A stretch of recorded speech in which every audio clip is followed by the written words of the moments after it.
साथियों नमस्कार। 14 दिसंबर है आज और मेरी उपस्थिति इस समय दिल्ली के जंतर मंतर पर है। मणिपुर के हालात किसी से छुपे नहीं हैं, वो अलग बात है कि देश की स्ट्रीम मीडिया इसको दिखा नहीं रही है, लेकिन मणिपुर के लोग हर दूसरे तीसरे महीने बाद दिल्ली जंतर मंतर पर आते हैं, अपना प्रोटेस्ट करते हैं, अपना रोष व्यक्त करते हैं। आज भी जंतर मंतर पर मणिपुर के लोग आए हैं, अपना रोष व्यक्त कर रहे हैं। मैडम परिचय दीजिए अपना। जी, मेरा नाम संगीता है।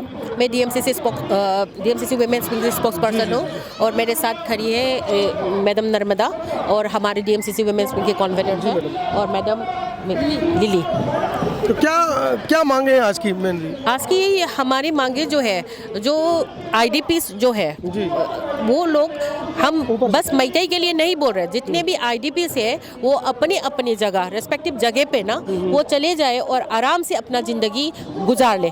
देखिए अब हम लोग क्या करते हैं कि आगे देखो, अभी शाम होने को आ गया, जब हम लोग घर वापस जाएंगे तो हमारे लिए रहने के लिए एक घर होता है। उन लोगों के पास अभी सरकार ने जो उन लोगों को दिया है बस टेम्परेरी जो है, बस उसी में जाके उन लोगों को रहना है। लेकिन जैसे सुविधाएं जो होती है वो भी उन लोगों के पास होते नहीं। अगर खुद के घर में सुविधाएं ना हो तो भी चल जाता है, लेकिन घर होता है, घर दिल से बनता है। तो इसीलिए हम चाहते हैं कि जितने भी आईडीपीस है वो अपनी अपनी रेस्पेक्टिव जगह पे चले जाए। लगभग कितने लोग प्रभावित हैं इन चीज़ों से? कितने परिवार प्रभावित हैं? अरे परिवार तो बहुत मोर देन बहुत ज़्यादा है। मतलब और आप कहो कि हर जगह से चोरचामपुर हो गया, मोरे हो गया, ये मिला के 6,000 से भी ज़्यादा डिस्प्लेस हो गया है। आप सभी को सूचित किया जाता है कि आपको दिया हुआ समय समाप्त हो गया है। कृपया करके जंतर मंतर परिसर को शांतिपूर्वक खाली कर दें। ओके। जो भी प्रदर्शनकारियां धरना प्रदर्शन में आए हैं, अरे बंद करो। आप सभी से निवेदन है, कृपया करके जंतर मंतर परिसर को शांतिपूर्वक खाली कर दें। धन्यवाद। जी मैडम, लगभग हजारों की संख्या में लोग हैं। हजारों, 6,000 से भी ज़्यादा, मतलब 60,000।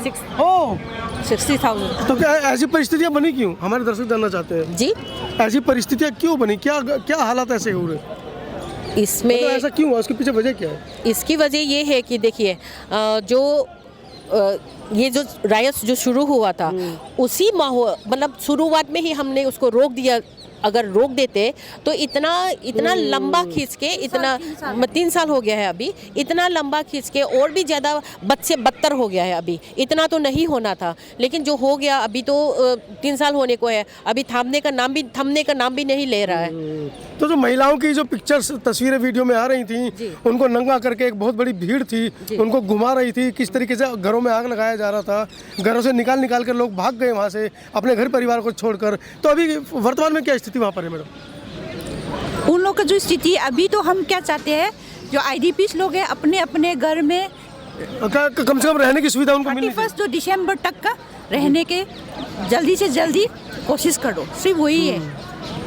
हाँ, ऐसा है कि गुस्सा में तो मेरे भाई बहनों को लड़ाई हो जाते हैं। जी। ऐसा ही है, और इतना साल से हम लोग साथ रहते हैं, फिर भी एक दिन में लड़ाई हो गया, शुरू हो गया, 3 साल तक चलते हैं। अभी हम लोग चाहते हैं कि अभी अपने अपने घर में जाके शांति से रहे, पहले तरह प्यार से रहे। तो शांति से मैडम, जैसे कि मैडम ने कहा, मैं इसमें ऐड करना चाहती हूँ। आपने कहा था कि औरतों को जैसे कि नंगे घुमाया था, ये हाँ जी, वो सही है।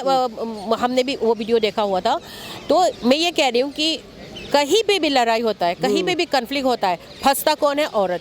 आप कहीं पे भी जाओ, कहीं पे भी आप दंगल देखो, मतलब जहाँ पे भी होता है ना, उसी में औरत ही फंस जाता है। औरत ही को ही मैं ये नहीं कह रही हूँ कि ये मैतेई का है, ये कुकी का है, ये नहीं कह रही हूँ। एज अ औरत, एज अ वुमेन हम लोग ही फंस जाता है, वही कह रही हूँ मैं। तो अभी क्या हालात है वहाँ पर? जैसे कि आपने कहा कि उनके पास घर नहीं है, खाना पीना, मतलब परिवार बिल्कुल बिखर गए हैं। तो क्या लग रहा है कि सरकारें इस ओर ध्यान नहीं दे रही हैं, या जो आप लोग डिमांड कर रहे हैं, प्रोटेस्ट आज यहाँ पर आए हैं, क्या मतलब उस वहाँ की क्या स्थितियाँ हैं? वहाँ की स्थिति ये है कि जो मैतेई जो वैली एरिया में रहता है, उन लोगों को वैली से जब आप दूसरे जगह पे जैसे कि मणिपुर हो गया, अगर आपको नागालैंड में जाना है या कोहिमा में नागालैंड में जाना है या गुवाहाटी में जाना हो या दिल्ली आना हो, तो हम लोग पहले क्या करते थे कि हम लोगों का ट्रेन जो है ये गुवाहाटी तक या दिमापुर तक जाता है, उसके बाद बाय रोड चले जाते हैं। लेकिन अभी ये सुविधाएं पूरा टोटली बंद हो चुका है, तो हम लोग हम लोगों को जैसे भी जाना होगा बाय एयर ही जाना पड़ेगा।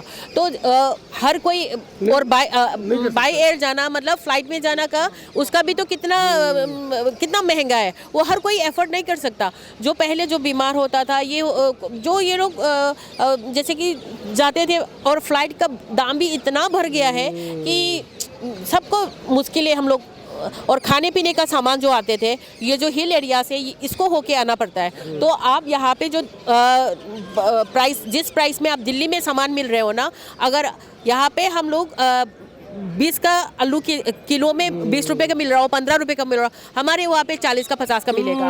इन्फ्लेशन इतना ज़्यादा है। हाँ, कभी हाँ वो इतना बढ़ जाता है। और कभी कभी ना जैसे कि मैं हैंडमेड बोलूँगी, क्योंकि ऐसे हो जाता है ना कि हमारे वहाँ पे चीज़ें कभी कभी पहुँचते ही नहीं है। गैस सिलेंडर का दाम कभी कभी 2000 से भी ऊपर हो जाता है। अगर दिल्ली में अगर आप 50 रुपये या 100 रुपया बढ़ा के तो देखिए कितना हंगामा होगा, लेकिन हमारे वहाँ पे 2000 से भी ऊपर में पहुँच जाता है गैस सिलेंडर, कभी कभी ऐसे हो जाता है। और अभी भी ये एक सिलेंडर के लिए हम लोग को कितना वो करना पड़ता है, मतलब खाने पीने का सामान तक को हम लोगों को कॉम्प्रोमाइज़ करना पड़ रहा है। मतलब वहाँ पर स्थिति दयनीय है।